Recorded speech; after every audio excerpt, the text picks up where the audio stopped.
Hi, welcome to SR Media. గతంలో గుమ్మిడి Sandhyarani TDP 4 ప్రభుత్వం వస్తే తప్పకుండా జీవో నెంబర్ 3 అమలు చేస్తామని నియోజకవర్గ గిరిజనులకు భరోసా ఇచ్చారని ఇప్పుడు తెలుగుదేశం ప్రభుత్వంలో మంత్రి సంధ్యారాణి ఆ మాట నిలబెట్టుకోవాలని మాజీ డిప్యూటీ సీఎం పీడక రాజన్న ద్వారా డిమాండ్ చేశారు. బుధవారం ఆయన నివాసం వద్ద విలేకరులతో మాట్లాడుతూ గతంలో నియోజకవర్గంలో షెడ్యూల్ గ్రామాల కోసం సుమారు 300 రోజులు గిరిజనులు నిరాహార దీక్షలు ధర్నాలు చేయడం జరిగిందని దానికి మంత్రి సంధ్యారాణి అప్పటి మాజీ ఎమ్మెల్యే బంజీవ్ కూడా మద్దతు పలికారని తెలిపారు.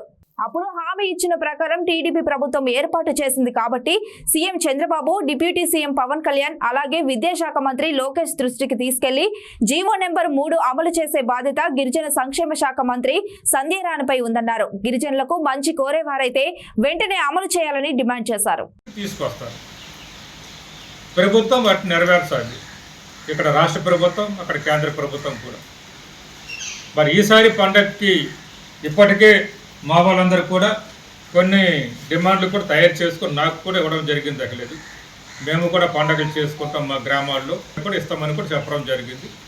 ఈ విధంగా మా పండగ కూడా కొన్ని డిమాండ్లు చెప్పారు. అటువంటి డిమాండ్లో నేను అన్నీ చెప్పదలుచుకుంటే 18 మాకు ఇచ్చారు. దాంట్లో కొన్ని నేను చెప్పేది ఏమిటంటే, ముఖ్యంగా జీవో నెంబర్ 3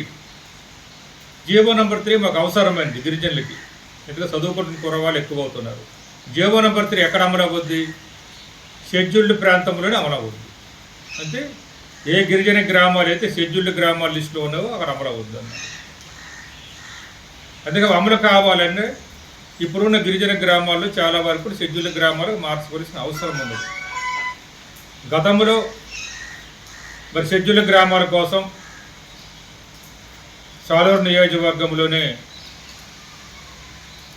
సుమారు 300 రోజులు మా గిరిజనులు నిరాహార దీక్షలు ధర్నాలు చేయడం జరిగింది.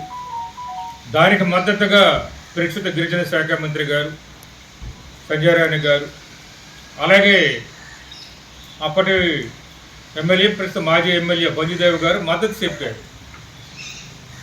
మా ప్రభుత్వం వచ్చినప్పుడు మీకు షెడ్యూల్డ్ గ్రామాలకు ప్రకటిస్తాము అనేది.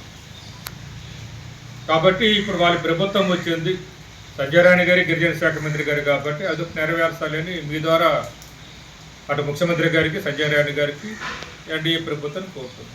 అలాగే జీవో నెంబర్ 3 అమలు అయ్యేది షెడ్యూల్డ్ గ్రామాల్లో.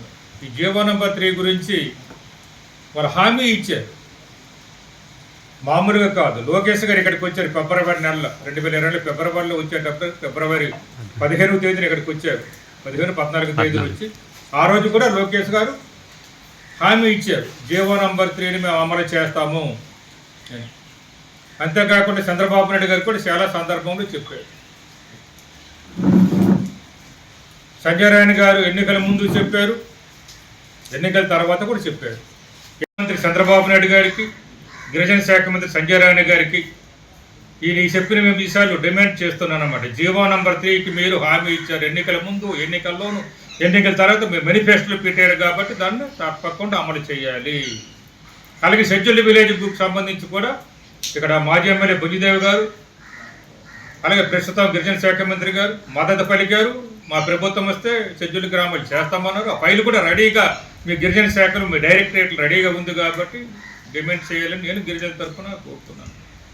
అలాగే బెంతువరియా, బోయ వాల్మీకి కూడా మేము మా ప్రభుత్వం వస్తే చేస్తామని ఇక్కడ అప్పుడు ఎమ్మెల్సీగా ఉన్న సంధ్యారాణి గారు, ప్రస్తుతం గిరిజన శాఖ మంత్రి కూడా సంధ్యారాణి చెప్పారు. కాబట్టి అవి శాసనసభలో తీర్మానాలు చేయాలి, అప్పుడు తీర్మానాలు రద్దు చేయాలి అని నేను డిమాండ్ చేస్తాను గిరిజన తరపునే అనమాట. అలాగే గిరిజన యూనివర్సిటీని కూడా గిరిజన నియోజకవర్గం నుంచి మీరు డిమాండ్ చేస్తాను. ఇంకా అనేక సమస్యలు 18 డిమాండ్లు ఉన్నవి, నేను 4-5 చెప్తున్నాను. కాబట్టి మరి పండగ బాగా చేయాలి. గిరిజన సంస్కృతి, గిరిజన సాంప్రదాయం, గిరిజన ఆచారాలు, గిరిజన కట్టు, గిరిజన బొట్టు, గిరిజన భాష ఇవన్నీ ప్రతిబింబించే విధంగా ఏర్పాటు చేయాలి. గతంలో మేము చేసాము, ఇక్కడ చేసి చూపించాము. వచ్చిన అతిథులకు ఏ విధంగా గౌరవించాము, అనేక సంస్కృతి కార్యక్రమాలు చేశాము.